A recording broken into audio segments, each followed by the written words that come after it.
Assalamualaikum warahmatullahi wabarakatuh. Saya Nur Zahira Najiha binti Zulkifli dan juga rakan saya Harisha Nur Syarkin binti Syukur akan membentangkan tentang tugasan 1 Sistem Pengurusan Makmal dan Bengkel, iaitu Akta Kilang dan Jentera 1967. Kami daripada Seksyen 1. Dan ini adalah isi kandungan yang kami akan bentangkan, iaitu pendahuluan, perbincangan dan penerangan keberkesanan penerapan Akta Kilang dan Jentera 1967, Akta 139, carta gambar dan contoh persijilan, kepentingan dan kelemahan dan juga kesimpulan.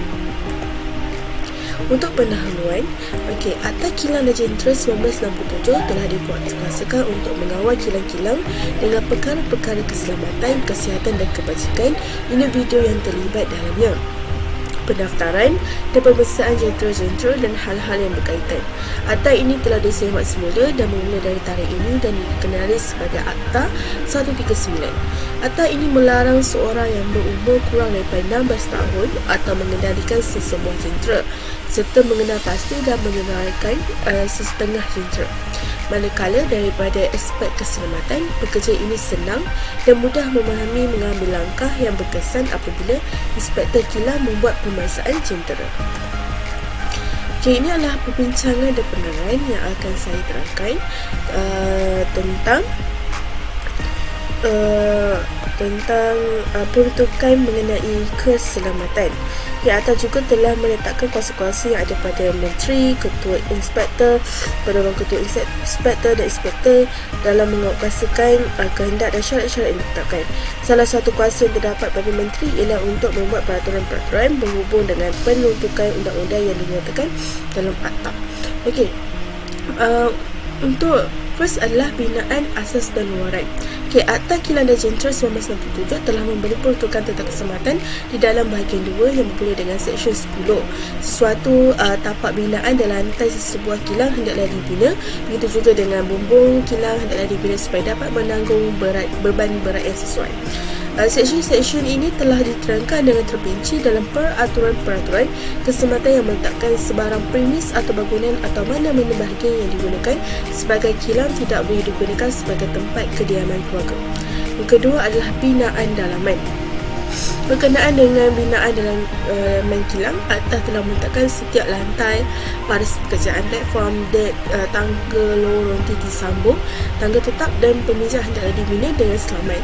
Peruntukan keselamatan dalam Seksyen 10C di atas diterangkan dengan lebih rinci dalam peraturan-peraturan keselamatan kesihatan dan kebajikan Kilang dan Jentera 1970. Menurut Peraturan 6/1, setiap lantai yang dilalui oleh pekerja diselangga dengan air rata, baik dan tidak licin menurut Peraturan 6/3. Seterusnya adalah tangga. Menurut Peraturan 9/1, tangga itu hendaklah mempunyai anak tangga selebar tidak kurang 3 kaki dan mempunyai jeraman tidak kurang daripada 20 darjah. Seterusnya adalah titik sambung. Menurut Peraturan 11/1, setiap titik sambung, titik samping atau landas larian yang disediakan khas untuk seseorang lalu dari satu tempat ke satu tempat hendaklah dipasang dengan pengadang rel di kedua-dua belah beserta dengan towboard sekurang-kurangnya 4 inci tinggi. Di bahagian lorong pula, setiap ruangan sempit hendaklah dilengkapkan dengan lorong berbentuk segi 4 bucur atau bulat dan lebarnya hendaklah melebihi 16 inci. Menurut Peraturan 13/3, jika ujian tidak dapat dijalankan, maka majikan hendaklah membekalkan pesawat pelindung nafas, radas pemulih, tali-tali sawat keledar yang sesuai dengan pekerja. Seksyen 10/E dan Peraturan 8 menegaskan setiap lubang pembukuan, liang dan pintu perangkap hendaklah ditutup dengan selamat atau dipagar dengan selamat untuk mengelakkan risiko pekerja terjatuh ke dalamnya. Pada susunan pula, Seksyen 10/F memberi peruntukan keselamatan mengenai barang-barang yang disusun dan disimpan dalam stok. Dalam menjalankan kerja penyusunan ini, perlu dilihat sama ada susunan barang itu menghalang pekerja daripada mendapat cahaya yang mencukupi, ganti udara yang bersih, ruangan dan laluan yang selamat dan menghalang keberkesanan alat-alat pemadam api. Selain itu, cecair berbahaya. Seksyen 11 Akta Kilang dan Jentera 1967 menyatakan tindakan yang harus diambil oleh pihak majikan jika terdapat pekerja terdedah kepada risiko kecederaan disebabkan oleh bahan-bahan letupan, beracun, menghakis atau kesan radioaktif. Okey.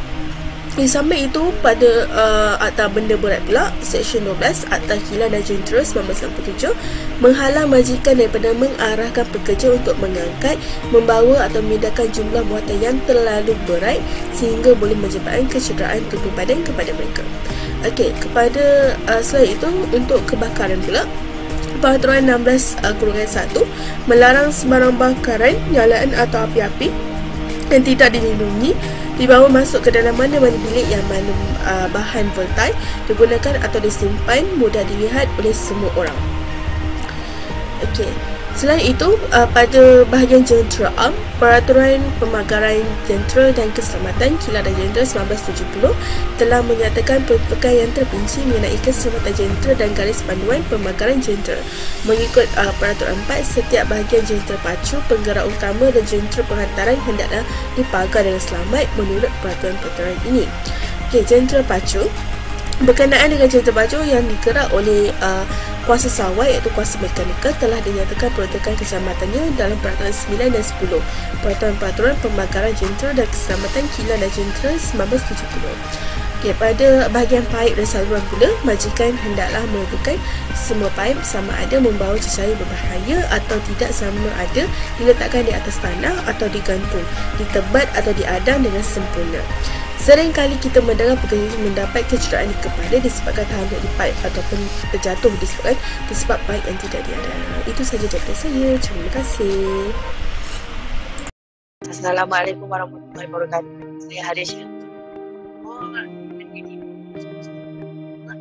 Saya akan terus mengenai ini dengan kesihatan penerapan aktivitas dan juga semasa. So, yang pertama, memastikan langkah keselamatan dalam setiap industri diambil perhatian. Kedua, mengadakan suatu sistem yang berasaskan kepada peraturan-peraturan dan tata-tata amalan dalam industri. Ketiga, melakukan suatu persekitaran pekerjaan yang bersesuaian dengan keadaan personalan psikologi dan psikologi. Yang keempat, FMA 1970 iaitu Aturan 1970 dapat memastikan keselamatan, kesihatan dan kebajikan orang-orang yang bekerja. Yang terakhir, memastikan orang-orang yang dapat bekerja iaitu selain bekerja dalam keadaan selamat dan tinggi. Seterusnya, berikut adalah gambar atau yang berkaitan dengan penerapan akta kilang dan jentera itu, iaitu penyediaan panduan keselamatan, yang kedua dasar keselamatan dan kesihatan daripada GM, yang terakhir iaitu akta kilang. Kemudian kepentingan dan kelemahan akta kilang dan jentera ini, iaitu yang pertama, memastikan keselamatan, kesihatan dan kebajikan orang yang sedang bekerja terhadap risiko pada keselamatan dan kesihatan yang berjangkit daripada individu orang yang sedang bekerja. Kedua, orang yang berada bekerja terhadap risiko keselamatan dan kesihatan yang berbangkit daripada orang yang sedang bekerja di bekerja.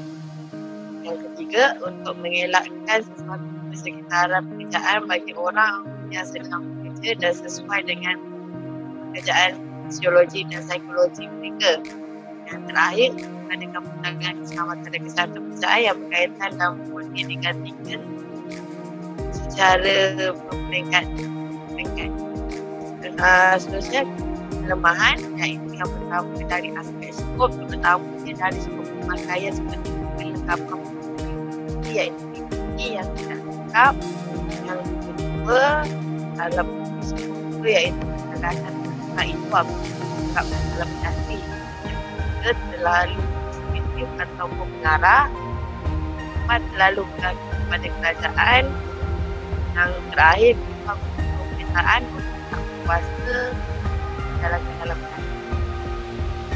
So, Akhir sekali, sebenarnya akta ini adalah akta yang memberikan kawalan ke atas anak dan kesihatan dan kebajikan para keluarga dan mengawal pelaksanaan pemeriksaan juga dan perkara-perkara yang berkaitan dengan akta ini terdiri daripada 6 bahagian. Pertama yang memberikan pemeriksaan pentadbiran akta, pentadbiran kelebihan dan pengendalian juga dan bekerja kuasa tinggi Komisi dan Mahkamah Tinggi dan mengenal kesalahan dan mekanisme dan